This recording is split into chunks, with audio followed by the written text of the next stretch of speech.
Hi there. It's so nice that you tuned in today. I'm Lynn Robinson. I'm a licensed MFT, and I'm also an EFT practitioner and trainer. What's EFT? What does it stand for? What is it? EFT stands for Emotional Freedom Techniques. It's a technique that is useful with many different types of modalities of therapy, and it's also great just used on its own. Some of you may already know about EFT, and some of you may have no idea what it is. Well, that's why we're here today, so that I can tell you more about EFT, what it stands for, how it's used, and what it's used for. EFT stands for Emotional Freedom Techniques, and it's also sometimes just called tapping. So maybe you've heard about it and maybe you haven't, but we're going to take a little journey together today to learn more about it and how you might use it. So for about the next 10 or 12 minutes, I'll talk about the important points of EFT, what healing energy is, how to use it, how it's been used for millennium, and how you can adapt it to use in your life. So we're going to cover what is energy. We'll sort of define that today. How energy is involved in healing, or how we use energy to heal. Where the tapping points are that EFT uses. What a tapping sequence is. And when to use EFT. What is energy? Well, that's a big question. But for our purposes, energy is everything that we can see and everything that we can't see. It connects all things. Even the table that you might see next to you or the chair that you're sitting on is energy. And there are different forms of energy. Most of you will know who Albert Einstein is, who coined E equals mc squared. The equation that says that energy, everything in space is energy or is potential energy. We're going to talk about energy and how we can use that to heal. Energy is always in movement. It's always in flux. It's always in flow. Just like the waves of the ocean, they come and they go. They're always in flow. That's the same as the energy that runs through our body. And there are actually different kinds of energy that run through our body. There's energy in our blood system, that's the circulation. There's energy in the lymph system that goes through the lymph glands. And there are a few more. And there is also energy that runs through our system called qi. That's the Chinese word for it, or qi, qi energy. And it runs through pathways called meridians. That is the energy that we'll be working with EFT. I believe in yoga it's called prana energy. In ancient Chinese medicine, they mapped these meridian pathways over 3,600 years ago. So they really have some very clear maps for how the energy runs through the system. But for our purposes, we're going to be using just a few points on that system to work with. So it's very, very user-friendly. The modalities that are used in Chinese medicine are acupuncture, acupressure, qigong, tai chi. In Indian and Ayurvedic medicine, yoga is used, and the many pranas of yoga. For our purposes, we'll be using EFT. As I mentioned a couple of minutes ago, the human body has several systems. We have the circulatory system, the lymph system, etc. And we'll be working with the meridian system that carries that qi energy, that flow of qi energy. And how do we work with that? Well, just like in acupuncture and acupressure, there are what might be known as portals or acupressure or acupuncture points. In EFT, we use about 10 of those points, so they're very, very easy to memorize. once you've gone through them once or twice, you will know where they are and you'll be able to refer to them very, very easily. In the energy system called the meridian system, there can be blocks in that meridian system. And what we do with EFT and tapping is that we allow those blocks to fall away. In the meridian system, when there is a block, there'll be too little energy on one side and too much energy on the other side. And what we want to do is release that block so the flow, like energy should be always moving, can then be reestablished. Where did EFT come from? Where did emotional freedom techniques start? Well, it's been around about 15 or 20 years. Gary Craig actually coined the term EFT, or emotional freedom techniques. He was actually a student of somebody called Dr. Roger Callahan. Dr. Callahan passed away actually last year.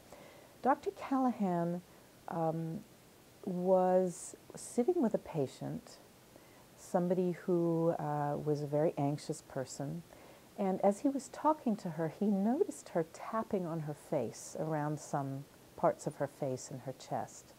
He didn't understand why, and he began to ask questions, and for a year he spent time researching what that might be about, because he noticed when she was tapping as she was talking that her anxiety lessened and some of the issues that she was working on dissolved. And so he became very interested. Dr. Callahan, however, created algorithms that were cumbersome to some degree. What he calls TFT, or thought field therapy, is something that contains algorithms that are specific to different emotions. So Gary Craig, who studied with Roger Callahan, he wanted to make this more user-friendly. He wanted to make this available to people who didn't need to memorize long algorithms and special points for special things. And what he did was he took the very most important, or the strongest, the most powerful points, and he used those, which we now call EFT today. How does EFT connect with healing? And what is it about things that happen to us that give us anxiety or give us unease in the world? What is it about an event that creates discomfort, anxiety, fear? A disturbing event can cause a shock in the body's electrical system. So you're walking down the street, you decide you're going to cross the road, and you're just about to step off the curb because the light's green, and an enormous Mack truck comes right through that intersection and almost decapitates you. That's a shock, a very, very big shock. You don't see it coming, you're on your own, you have no way of knowing what happened, but you know that you're shocked. Your whole body's shaking. Luckily you got back up on the curb, but you're shaking at the knees and you don't know what happened. That's a shock to the body's electrical system. Before you ever make meaning of that, your whole electrical system has been shocked. And there's a block in that system. That creates a block in the meridian system. Once that block happens, the flow of energy changes. It's blocked. And something can't get through. Some of that energy can't get through. Kind of like a boulder in a creek that stops the water from flowing directly through. So a shock, once we have a shock in the system, it will very often elicit an emotion that goes around it. So somebody's just tried to step off the curb, an enormous truck comes by, the body is completely shocked in its electrical system, there's a block in the meridians, and the person wants to make meaning of this, wants to have a sense of what happened. Because our fight or flight mechanism, fight, flight actually, or freeze, is our body's way, our body-mind's way of trying to keep us safe. And we want to learn to make meaning of what just happened so it will never happen again. Very often what will happen is we will create a negative belief around that, a negative belief about what just happened. An emotion comes up, a negative belief gets created, and now we have a possible fear of trucks or a fear possibly of stepping off the curb. So just to reiterate, it's not the event alone. It's not necessarily the truck or the stepping off the curb, but it's the original shock to the body's electrical system and the negative emotions that are created that all go to make up this traumatic event. And this is what we work on when we do our tapping. Another thing that can happen if we are walking down the street in present day, nothing may be shocking us in that moment, but we can be activated by something that we know nothing about. Why did we get activated by this person? Why are we activated by this movie that we see? Something that might remind our bodies, our electrical system. Something could be reminding of us of a past event, something that we don't think of all the time, but is buried deep within us. All of a sudden, the past comes back in all its vivid colors, its smells, its sounds, its tastes. It's an activating experience because we have created what we just talked about this negative belief. This thing that triggered us can bring back all of the negative experiences that once happened in a traumatic incident.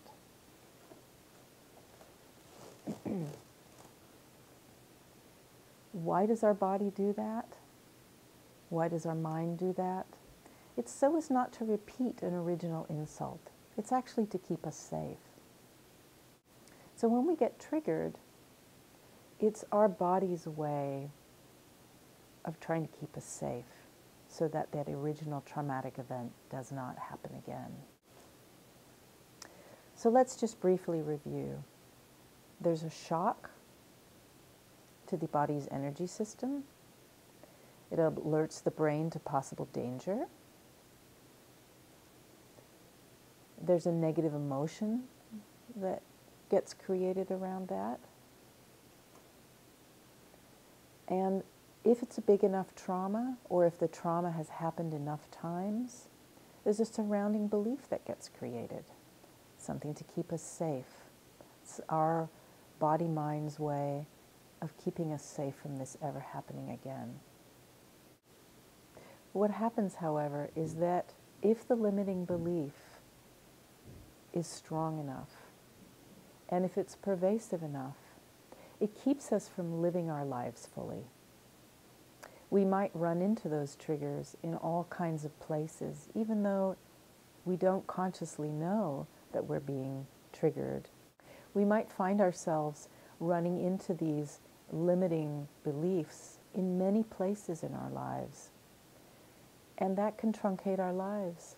It can stop us from living and feeling and loving in life fully, because it's our body's way of keeping us safe, but at the same time, it can really stop us from living fully.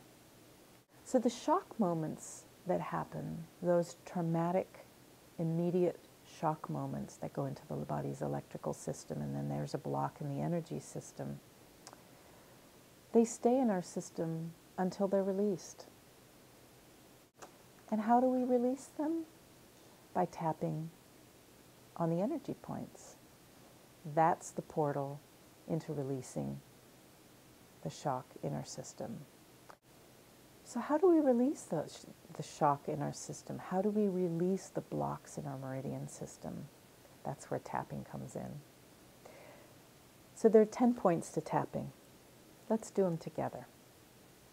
So we start here with something called a setup. The two sides of the hands, we tap them together. And why do we tap two together? Because there are meridians on both sides of the body. So we tap on both sides. So two sides of the hands, just about where the spongy area is, we just tap those together. And that's where we do the setup. And I'll talk about that a little more as we go on. And then there are 9 other points. There's the inner eye, so that starts at the inner eyebrow. The outer eye, that's on the outside of the eyebrow. Under the eye, just about where the ocular bone is, and you don't have to tap too hard. You don't want to give yourself a black eye. Under the nose, under the lower lip, or just above the chin. And then the collarbone point. So you probably have 2 little bumps here where the collarbone starts. Just come just underneath there and you'll feel sort of an indentation.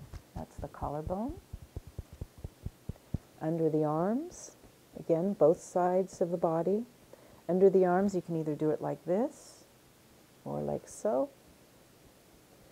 And then just about on a woman under where the bra ends, or under a man about 3 inches under the nipple. And then there are 3 points on the wrist. And so just about where the wrist crease is, do it on both sides, like so. And last but not least, the very most powerful point at the top of the head, just about where the fontanelles are in a baby. So that's your 10 points. Pretty easy. So how do we use this tool? So the first thing to do is to find an issue. Something simple. So to start out, we don't want to work with anything complex. So perhaps something that happened very recently. Could be a physical sensation that you're feeling. Something that's not chronic. We're going to start with something not chronic. So something that's happened recently.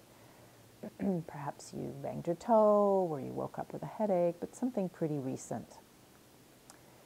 So we want to find an isolated, simple issue, something that's not been going on a long time. Perhaps something annoyed you today. Maybe somebody cut you off on the freeway. So we're just using this as an example for now. So the first thing we'll do is create something called a setup. And a setup basically tells the body-mind what we're working on. And the setup, as I said earlier, is that we're going to tap both of the sides of the hands together as we do the setup. And the setup is using the unwanted issue. So whatever is going on that's upsetting, it could be, so let's use, my boss yelled at me in the meeting yesterday. It's recent, and we want to find out, how does that feel? Am I angry? Am I humiliated? Do I feel sad? Maybe I feel all of those. So all of those feelings we really want to get to put in there. So think about that issue. We're going to use my boss yelled at me in the meeting yesterday and it humiliated me. And then we also want to put in not just the negative issue, but also what we call a reversal. Why a reversal? Because for everything that we're struggling with, or everything that is causing pain or difficulty, there's also a part of us that may not be ready to let it go yet, may not want to let it go. So we want to put that in as well, because it's telling our psyche that in some way there's another part that's really holding on to this. And then the third part of this is that we want to give ourselves an affirmation that we are not the issue. Our being is much bigger than the issue. We're struggling with an issue, but we are not the issue. So we want to give ourselves an affirmation as well, to let ourselves know that we are lovable, wonderful, good, acceptable. And then the third part is balancing the energy, and that's tapping on those points. Let's go around them. Yep. Under the bottom lip and the collarbone, under the arms, or maybe you want to do it this way, either way. The wrists and the top of the head. Great, you did it already.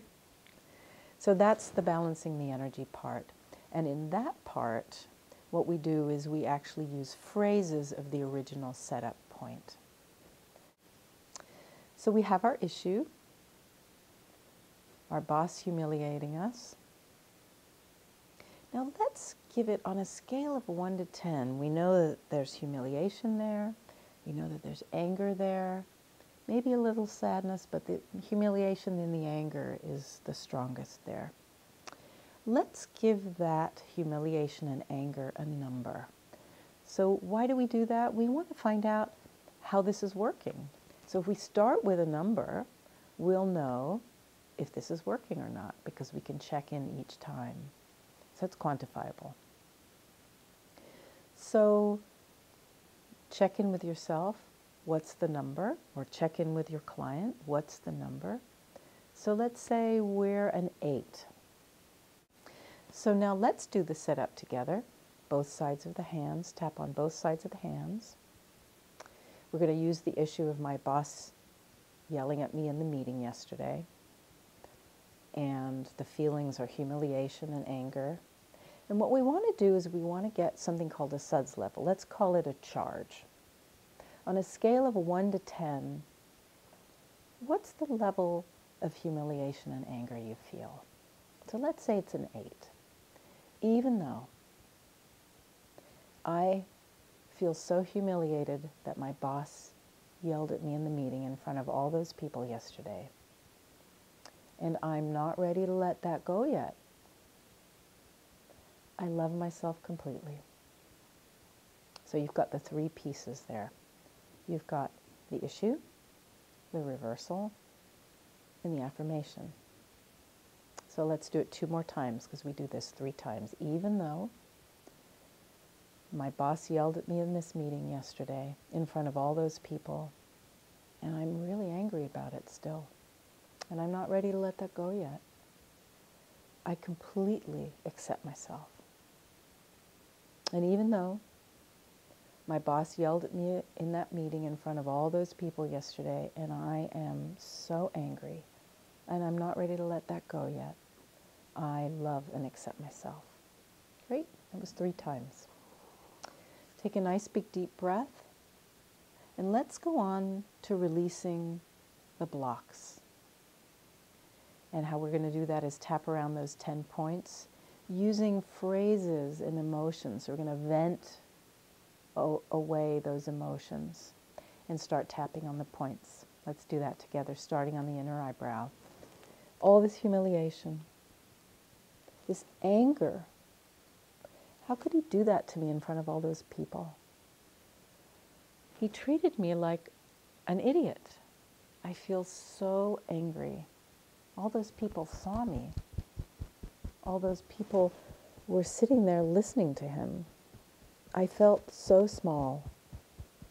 All this anger, all this humiliation, all the anger against my boss, of sitting there in front of all those people.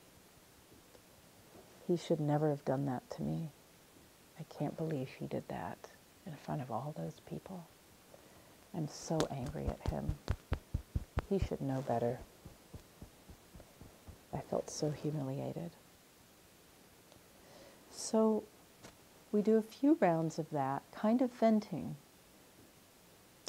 the feelings, and then check in again and see how you feel after that, or how your client feels after that.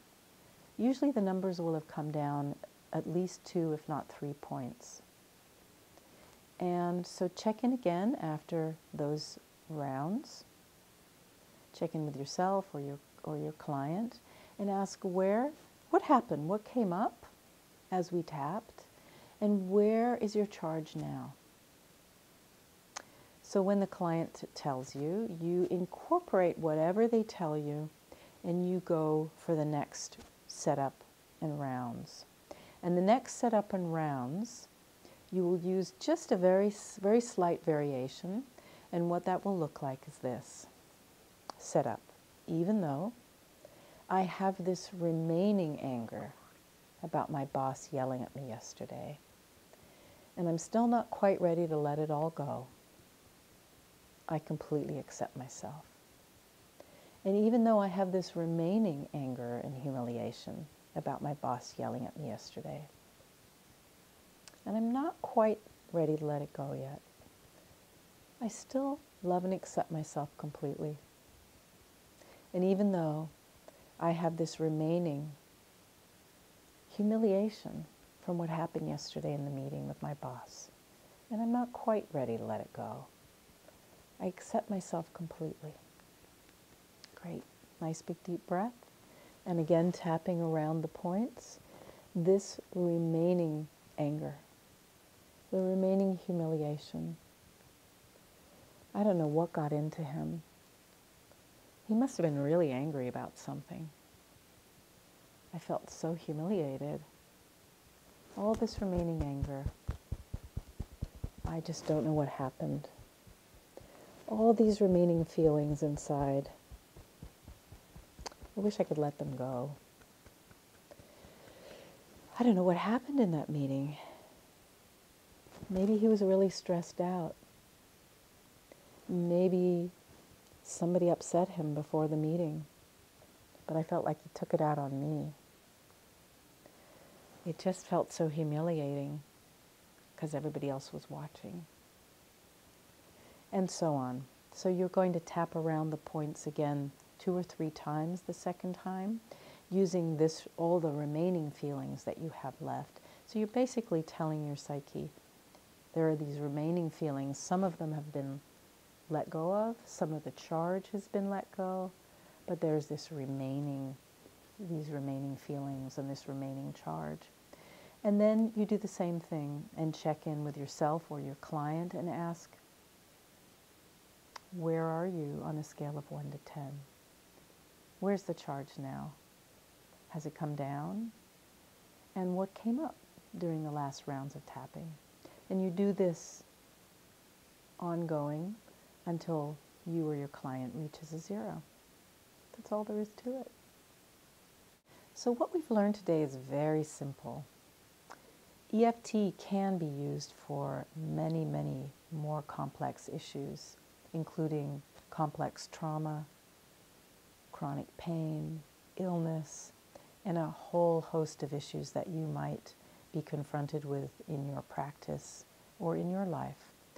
And if you're interested in using it and learning more, please visit my website at www.mindfuleft.com to find upcoming trainings. You can also go to www.zoewalton.com or www.emofree.com. Thank you so much for joining us today. It's been a pleasure to talk to you.